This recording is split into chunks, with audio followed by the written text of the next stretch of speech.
நாம் இப்போது ஸ்ரீசக்கரத்தை அடுத்து பார்க்க இருக்கிற எந்திரம் பார்த்திங்கன்னா வாஸ்து எந்திரம். இந்த வாஸ்து எந்திரம் பார்த்திங்கன்னா எதுக்கு பயன்படுது அப்படின்னா, நிறைய பேர் ஏதோ ஒரு காரணங்களால், ஒரு ஃபினான்ஷியல் காரணங்களாலேயோ இல்லை சில பேர் தவறான கைடன்ஸ்னாலேயோ வந்து வீடுகளை வந்து வாஸ்து குறைபாடோடு கட்டிடுறாங்க. பின்னாடி அது வந்து உடல் ரீதியான பல பிரச்சனைகள், குடும்பத்தில் பல தொந்தரவுகளில் கொடுக்க பார்த்து அவங்க வந்து திருப்பி வாஸ்துக்கு யாருன்னா பார்க்க பார்த்து இதுமாரி குறைபாடு இருக்குன்னு பார்த்து அந்த வீடை வந்து டிமாலிஷ் பண்ணிடுறாங்க. இடிச்சிட்டு திருப்பி ரீகன்ஸ்ட்ரக்ஷன் பண்ணுறேன்னு பெரிய பொருட்செலவு கிட்டத்தட்ட லட்சக்கணக்கில் அதுமாரிலாம் சரி பண்ணுறாங்க.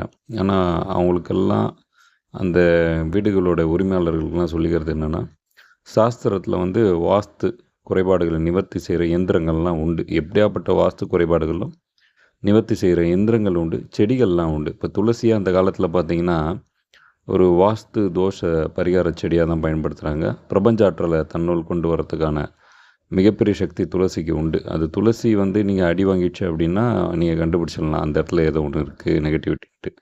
ஸோ அந்தளவுக்கு இருக்குது. நீங்கள் என்ன பண்ணணுன்னா, தயவுசெய்து யாருமே வீட்டில் வாஸ்து குறைபாடு ஏதோ ஒரு காரணங்களால் ஏற்பட்டுச்சுன்னா இடிக்க வேணாம். வாஸ்துகளை குறைபாட்டை சரி செய்கிறதுக்கான எந்திரங்கள் நிறையா இருக்குது. வாஸ்து எந்திரங்களே நிறைய டைப் இருக்குது.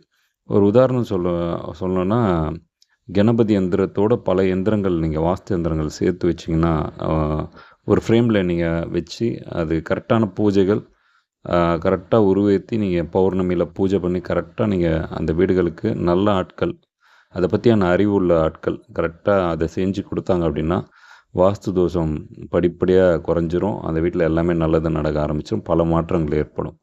இப்படி இருக்குது. இது தெரியாமல் யாரையும் வீட்டை வந்து இடித்து பெரிய பொருட்செலவு 10 லட்சத்தில் மதிப்பு இந்த இடங்கள் இதெல்லாம் இடிச்சுட்டு திருப்பி ஒரு 20 லட்ச ரூபா செலவு பண்ணி கட்ட போகிறேன் அப்படின்னு நான் நிறைய கேள்விப்படுறேன், பார்த்தும் இருக்கேன்.